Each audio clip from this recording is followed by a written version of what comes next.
Tous les jours dès 16h, Historiquement Vôtre vous raconte l'histoire sans se la raconter. Et elle nous raconte des histoires dont toute la presse de l'époque a parlé. C'est Clémentine Portier-Kaltenbach. Aujourd'hui, Clémentine, la presse a beaucoup fantasmé sur le Casque d'Or.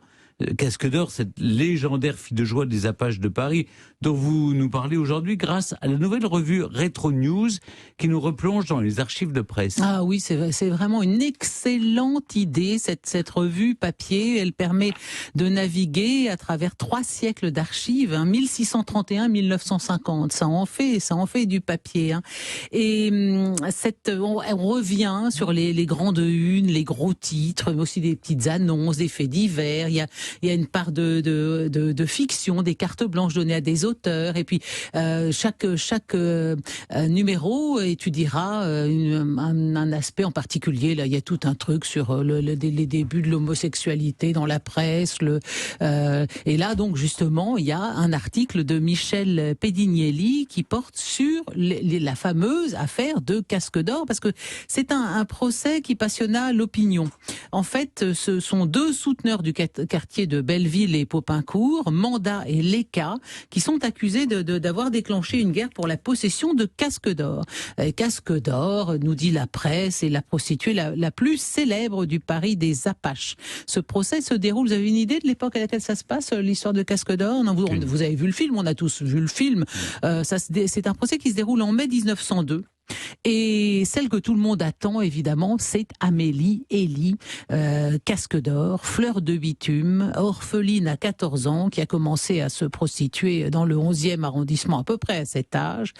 Et à 19 ans, elle rencontre Joseph Plaigneur, dit Manda, chef de la bande des Orteaux. Alors, dans les colonnes de l'Indépendant rémois, on peut lire qu'elle est très amoureuse de lui, qu'on les croise dans les guinguettes, les restaurants du Faubourg du Temple, les théâtres des grands boulevards, 14 mois de lune de miel.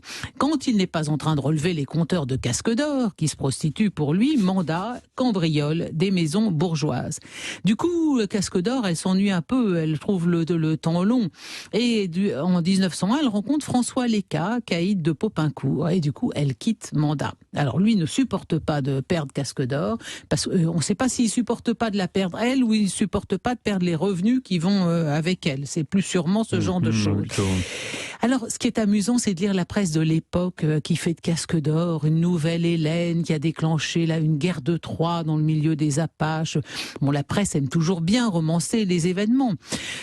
En fait, à 3 reprises, Manda va essayer d'assassiner Léka. Alors, première attaque au couteau, alors, tout ça est très romanesque parce que Casque d'Or s'interpose entre les 2 hommes et donc le coup de couteau est dévié, il ne fait qu'effleurer Léka au sommet du crâne.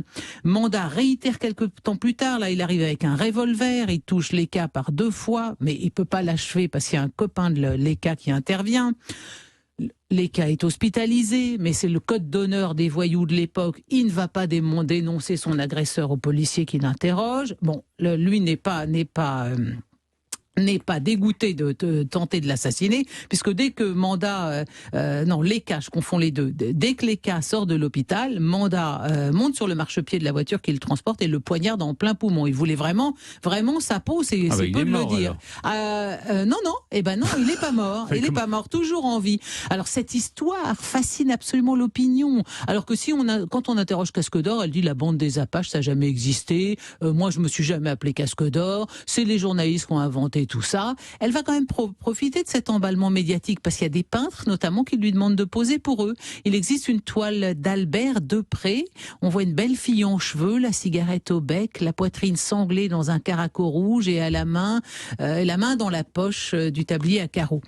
Et elle va être aussi engagée au théâtre. Elle est engagée au Bouffe du Nord pour jouer dans une pièce de théâtre qui retrace sa vie. On édite des cartes postales. Casque d'Or, la célèbre gigolette. Elle devient vraiment une créature à la mode. Alors évidemment, pour le procès, on attend qu'elle, là aussi, la presse dit que va-t-elle faire, que va-t-elle dire, cette femme fatale, cette reine de sabbat sanguinaire, rendant les hommes fous d'amour, fauve, avide d'émotions violentes, qui exigeait que son amant verse son sang pour la posséder. Non mais bon, là c'est quand même légèrement exagéré.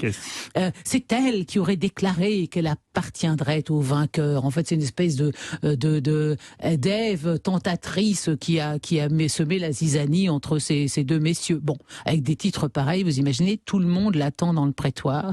Chacun retient son souffle quand elle est annoncée à la barre des témoins. On va voir arriver une créature incroyable. Mais quand elle se présente, les journalistes sont très déçus.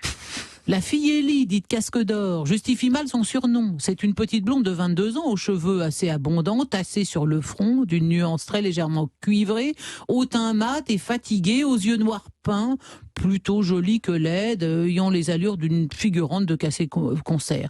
Pire, selon l'Écho de Paris, elle manque de relief. Un visage ordinaire, enveloppé dans un long fourreau de drap couleur caca de poule. Elle paraît cylindrique. Ben, mon vieux, dis donc là, elle est radiée pour l'hiver. Oui, en effet. Alors la pauvre, elle est émue, elle est intimidée, sa voix s'étrangle, elle n'arrive pas à parler. Et puis les deux accusés, elle les a aimés tous les deux. Et puis non seulement ça, mais il faut qu'elle fasse attention parce qu'ils ont encore des copains en circulation en ville. Oui. Et donc si selon ce qu'elle va dire au procès, bien sûr, le procès dure 1 semaine.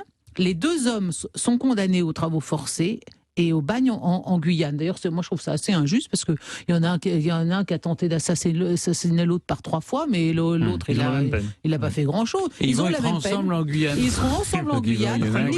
Ni l'un ni l'autre n'en reviendront vivants. Ah. Et avant de partir pour le bagne, François Léca épouse une autre femme. C'est dire le cas qu'il faisait d'Amélie, la grande histoire d'amour avec la reine de Saba, tu repasseras. Alors, Amélie, alias Casque d'Or, va continuer de se prostituer. Elle deviendra bonnetière. Et elle épousera un cordonnier en 1917. Elle meurt en 1933 à l'âge de 55 ans. Et 20 ans plus tard, le film de Jacques Becker la rend immortelle. Mais là, on est avec Simone Signoret. Elle n'a pas eu d'enfant ? Je ne sache pas. En tout cas, la presse ne s'intéresse pas à ça. Vous voyez, dans la revue de presse, la presse s'en fout. Qu'elle devienne bonnetière et qu'elle soit heureuse. Merci Clémentine pour cette belle histoire. Dans sa robe caca de poule. Merci Clémentine, effectivement. Et on vous conseille, chers auditeurs, de lire Rétro News, la revue qui vous invite à découvrir l'histoire par la presse et ses archives, coéditée par le site de presse de la BNF et les éditions La Tête.